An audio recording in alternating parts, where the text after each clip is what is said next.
Even when there is a major act of violence committed against gay people, conservatives would much rather call it an act of terrorism than a hate crime. Ya nasties, it's both.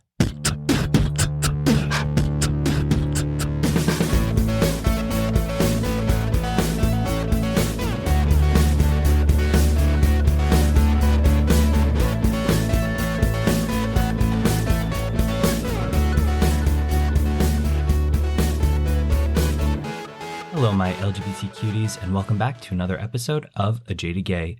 I'm Rob Lovelace, and today I am a jaded gay just because I've been running around nonstop, not giving myself enough time to relax and decompress. And I know I should be, and I'm trying to be more aware of that, but I just haven't been taking enough time for myself. So I need to start doing that, and I'm hoping to start doing that going forward. But alas, here we are. And just warning you up front, today's episode is going to be heavier. We are talking about the Pulse nightclub shooting, which happened 7 years ago. And while this is a painful part of our community's history, I still think it's really important to discuss because, especially among my straight friends, I hear them say, yeah, but things are better for gay people today.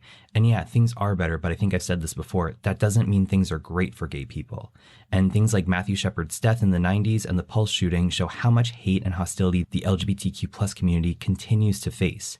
And hopefully this is a reminder that we need our community and our allies to really step the F up. Thoughts and prayers are not enough. We need people to practice tolerance and acceptance, especially politicians who I believe their inflammatory language gets people riled up and think violence is then acceptable.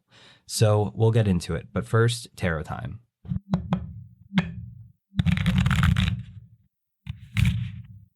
So the card for this episode is the Nine of Pentacles in reversed. As you know, Pentacles is tied to the element of earth, so it's very grounding. It's feminine energy, which is asking us to reflect and meditate. And Pentacles is kind of a funny card because it's usually tied to prosperity, but I really like to think of it more as emotional prosperity. In numerology, the number 9 means we're close to the end of a cycle. We go from 1 to 10, so we're almost there, we're nearing completion, and there's solitude in that. But when we draw this card in reverse, it's really focusing on our self-worth. Sometimes we might be questioning if we're enough, whether we're valuable, and it can signify that we really need to focus on ourselves and really kind of practice self-love to increase our self-worth and know that we matter. And usually that comes from within, whether it's speaking up for what we want, investing in new skills, doing something nice for ourselves, something like that. So it really just ties to this overarching theme of discovering our self-worth and being worthy for ourselves. And with that in mind, let's get into the episode. So let me start off by saying blanket trigger warning, this episode is going to be extremely uncomfortable. I'm sure many of you are already familiar with this, but if you're not, this is a really tragic, dark, scary topic we're talking about, so get ready for it. Anyway, here's a little background info. So Pulse was a gay bar, dance club, and nightclub in Orlando, Florida, founded by Barbara Poma and Ron Legler, and opened on July 2nd, 2004. Barbara actually had a brother named John who died from AIDS in 1991. And according to its marketing staff, the nightclub was named for John's pulse to live on. Barbara wanted Pulse to be more than just another gay club. And it was actually a community hub for HIV prevention, breast cancer awareness, and immigrant rights. Pulse also partnered with educational and advocacy groups such as Come Out with Pride, Equality Florida, and the Zebra Coalition. And also important to note, Orlando has large Hispanic and LGBTQ plus populations. Now, I couldn't find numbers from 2016 for reference, but according to the 2022 Census Bureau, 34% of Orlando's population is Hispanic. And in 2021, it topped Park Sleep Fly's list for most LGBTQ-friendly travel destinations in the United States. Now, I couldn't find precise data regarding Orlando's LGBTQ population, but the Williams Institute estimated that 5% of its residents are LGBTQ+, which is roughly 93,000 residents. So with that in mind, let's turn our attention to Saturday, June 11th, 2016. Pulse was hosting its Latin Night, which was a weekly Saturday night event. Apparently there were about 320 people inside at the club, which was serving last call drinks at around 2 a.m. on Sunday, June 12th. RuPaul's Drag Race contestant and drag queen Kenya Michaels was performing right at this time. And that's when 29-year-old Omar Mateen entered the club. And I really don't want to spend too much time on him because I want this episode to be focused on more of the victims of this horrific tragedy and the reactions and responses that followed, but we do need to get some facts out on the table about Omar. So he was born in New York to Afghan-American parents and later moved to Florida as a child, where he displayed an interest in violence, and his behavioral problems in school included struggling academically and receiving numerous suspensions. And here's an excerpt from Wikipedia. While a sophomore attending Spectrum, an alternative high school for students with behavioral issues, classmates told the Washington Post that Mateen cheered in support of the hijackers during the September 11th attacks, and that he stated that Osama bin Laden was his uncle who taught him how to shoot AK-47s. All of this before knowing that bin Laden was the mastermind of the attacks. After his outburst, Mateen's father arrived at school to pick him up and slapped him in the face, with Mateen later being suspended for 5 days after the incident. Soon after the 9/11 attacks, he shocked other students on his school bus by imitating an exploding plane, reported the New York Times. He went on to work as a recruit for the Florida Department of Corrections, and then from 2007 until June 2016, he worked for British-based security firm G4S Secure Solutions. Now, under Florida state law, for him to work as an armed guard, the company was required either to make a full psychiatric evaluation of Omar or to administer a quote-unquote validated written psychological test. But there were some red flags with how the screening was conducted. Here's an excerpt. Carol Nuttleman, the psychologist listed on the character certification submitted by G4S to the state, said she stopped working for the company in 2005. After the shooting, Nuttleman, who according to the records of the security company G4S was said to have evaluated and cleared Mateen for his firearms license in 2007, denied ever meeting him or having lived in Florida at the time, and said she had stopped her practice in Florida in January 2006. G4S said Mateen was not actually interviewed by a psychologist, but rather a psychologist evaluated the results of a standard test used in job screenings, and his test was evaluated by the firm that bought Nuttleman's practice, Headquarters for Psychological Evaluation. And it turns out that between 2006 and 2016, over 1,500 forms were submitted erroneously listing Nuttleman's name, including Omar's. Upon investigation, it turned out Dr. Syed Shafiq Rahman, a family psychologist who had close ties with Omar's family, gave him a medical clearance. Now, G4S admitted Mateen's form had a quote-unquote clerical error and clarified that he had instead been cleared by Rahman, who was from the same firm that bought the wrongly named doctor's practice. Rahman had not interviewed Mateen, but evaluated the results of a standard test used in the screening he undertook before being hired. However, in 2013, G4S removed Omar from his job at a courthouse because of threats he made toward coworkers, including one threat where he claimed he would have al-Qaeda kill a deputy's family. Now, they still kept him as an employee and transferred him to a kiosk at a gated community in Palm Beach County, but never told the community or its property management company about why he was moved there. He also visited Saudi Arabia twice, in March 2011 and again in March 2012, and in May 2013, the FBI investigated Mateen after he made inflammatory remarks while working as a security guard. He had told his coworkers that his family was linked to al-Qaeda and that he had joined Hezbollah. After 10 months, the investigation was closed and it was determined that Mateen was not a threat. However, in July 2014, he came to the FBI's attention again when he was linked to Moner Mohammed Abu Salah, an American who had traveled to Syria and committed a suicide bombing in late May 2014. Now, despite all this, Omar had no adult criminal record and held an active concealed carry permit and an armed security guard license. And he was also married twice, once in April 2009 to a woman he met on MySpace. They separated after 4 months and divorced in July 2011. And in 2011, he met his second wife on a dating site and they were married in September of that year. They had a son together in 2013, but his wife reportedly left Omar in December 2015. And 2 weeks before the Pulse shooting, Omar legally purchased a Sig Sauer Sig MCX semi-automatic rifle and a 9mm Glock 17 handgun. He also tried to buy body armor and 1,000 rounds of bulk ammunition at another shop, but the staff became suspicious and turned him away. And prior to the attack, he posted the following on Facebook. "The real Muslims will never accept the filthy ways of the West. You kill innocent women and children by doing U.S. airstrikes. Now taste the Islamic State vengeance." So, going back to the Pulse shooting, Sunday, June 12th at 2:02 a.m., Omar bypassed Officer Adam Gruler, a uniformed off-duty Orlando Police Department officer working extra duty as a security guard, and opened fire on the crowd. At first, some of the patrons at Pulse thought the gunfire was part of the music or firecrackers. And because of the loud music and darkness of the club, there was a lot of confusion about what was happening.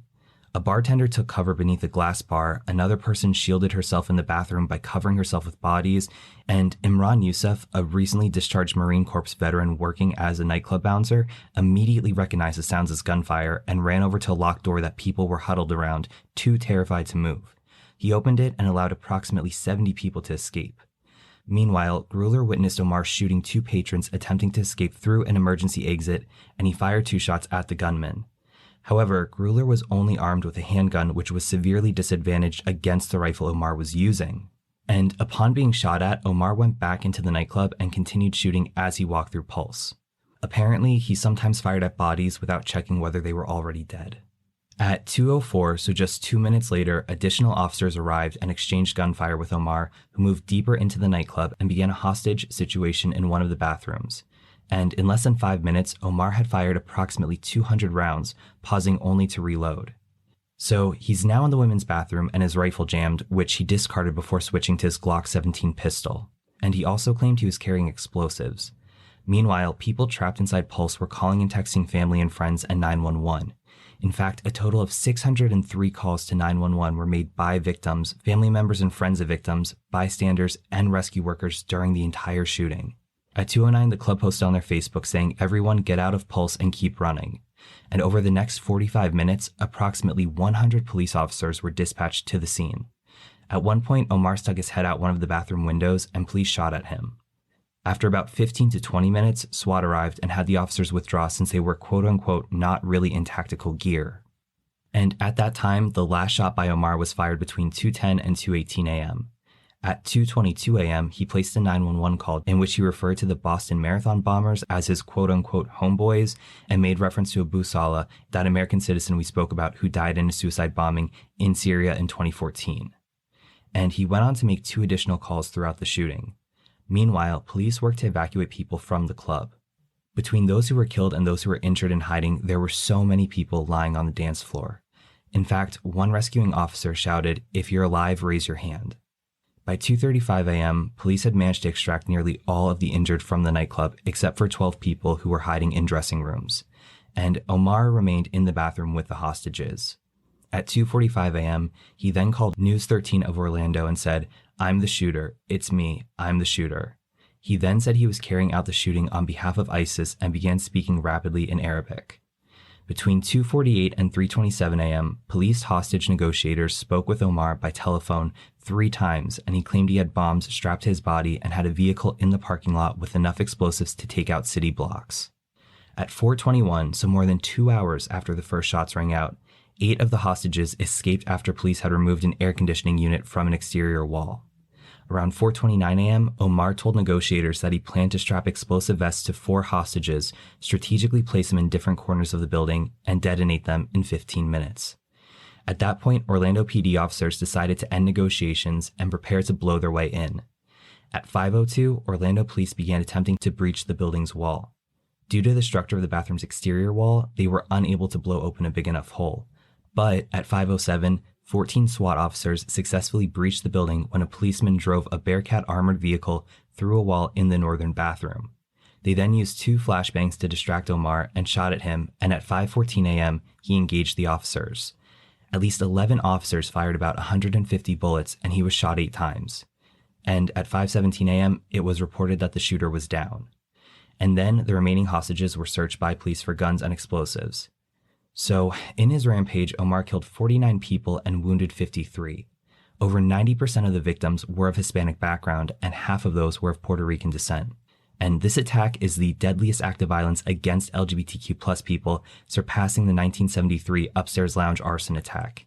And it's also the deadliest terror attack in the United States since the September 11th attacks in 2001. The Pulse nightclub shooting was also the deadliest mass shooting by a single shooter in U.S. history, up until the Las Vegas shooting that took place on October 1st, 2017. And as a gay man, this attack was the first time that I realized, oh shit, people actually hate us that much that they'll kill us. I mean, I had only been out for a year and a half at that time, Obama was still president, and that June was actually the first time I ever went to Pride in Pittsburgh. And that night I was out till 3 a.m. with some friends, and later Sunday I had to drive across the state to visit family, and my friend was on her phone and she was like, "Oh shit, there was a shooting at a club." Now, at that point, details were still coming out, so it wasn't specified it was a gay club, but when we did realize what happened, I felt terrified. And to be completely honest, to this day, I still feel scared going to gay quote-unquote safe spaces because I'm always wondering, is something like this going to happen again? Anyway, following the attack, rumors and reports came out speculating on Omar's sexuality, that he was gay, but the FBI was unable to verify any claims. His father said that he had seen his son get angry after seeing a gay couple kiss in front of his family at the Bayside Marketplace in Miami months prior to the shooting, which he suggested might have been a motivating factor. However, in 2018, it was determined by Omar's cell phone records that the final selection of Pulse appeared to have been made based on the lack of security, not specifically because it was a gay club. And people were frustrated because some felt it downplayed that this was a hate crime. But I think it's important to note that this was an act of terrorism and an act of hate directed at the LGBTQ+ community. And while we're talking about hate, I think it's really important to note that there were some really terrible reactions to the Pulse shooting. I mean, I remember reading a BuzzFeed article highlighting the disgusting things people were tweeting about the mass shooting. And I couldn't find it when I was preparing for this episode. I'm wondering if the article was taken down or if the tweets were deleted because obviously in more recent years, a lot of hate speech and false information has been flagged and removed from Twitter. But I remember seeing the F slur getting thrown around a lot. People were rejoicing that it was gay people that had been killed and they deserved it for their quote-unquote lifestyle choices. And honestly, the rhetoric kind of mirrored reactions during the AIDS crisis. So just a reminder that conservatives are all pro-life until that bundle of cells is anything other than a straight cis white rich male that votes red. Anyway, as the events of that night unfolded, then Governor Rick Scott declared a state of emergency, as did Orlando Mayor Buddy Dyer. President Obama ordered that the federal government provide any assistance necessary to pursue the investigation and support the community, and issued a proclamation for United States flags upon non-private grounds and buildings around the country and abroad to be lowered to half staff until sundown, June 16th. Police forces across the country announced plans to increase security at LGBT landmarks, such as the Stonewall Inn, and at Pride Month events, including Pride parades. Also, I think it's important to note that in the days following the Pulse shooting, Democratic lawmakers filibustered for 15 hours on the floor of the Senate in an attempt to stop people on terrorist watch lists from purchasing firearms. But the proposals were defeated largely along party lines. Immediately following the shooting, many people lined up to donate blood at local blood donation centers and blood mobile locations when OneBlood, a regional blood donation agency, urged people to donate. But remember, the FDA doesn't like gay blood, and the fact that surge in blood donations was for a shooting that happened at a gay club shone a spotlight on the FDA's blood ban that's based on fear and not science. Here's another excerpt from Wikipedia.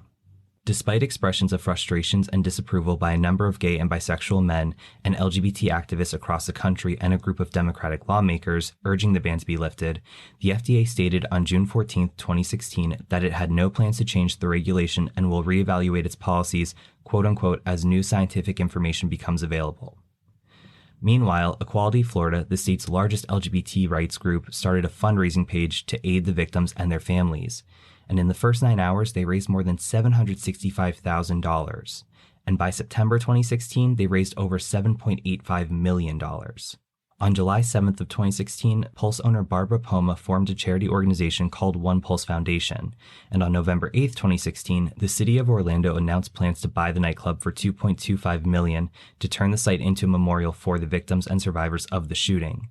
However, in December of that year, the deal didn't go through because Barbara cited personal and emotional connections to the site as the main reasons as to why she chose not to sell the property. But since then, One Pulse has been raising funds for a memorial, museum, and scholarships. Also, there is a Pulse Interim Memorial in Orlando, and I'll include the link to that in the episode description.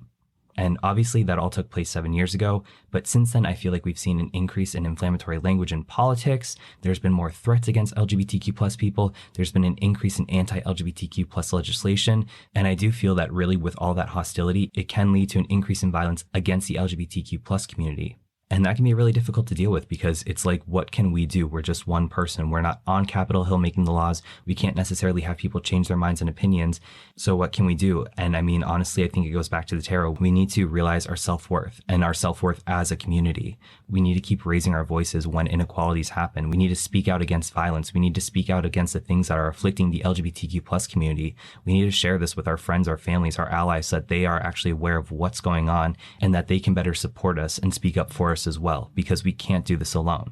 And I know this is obviously a super grim topic to talk about. It's really uncomfortable. I'm not feeling great right now, but it's important that we don't forget these things because this is an example of why we need equal protections and why we can't tolerate hate and we need to speak out against hate. And I'd also encourage you to donate to One Pulse if you're able to, because I do think it's important to preserve this history, as terrible as it is, just as a reminder that we need to keep standing up and fighting for ourselves, for our community, and for our equal rights and protections.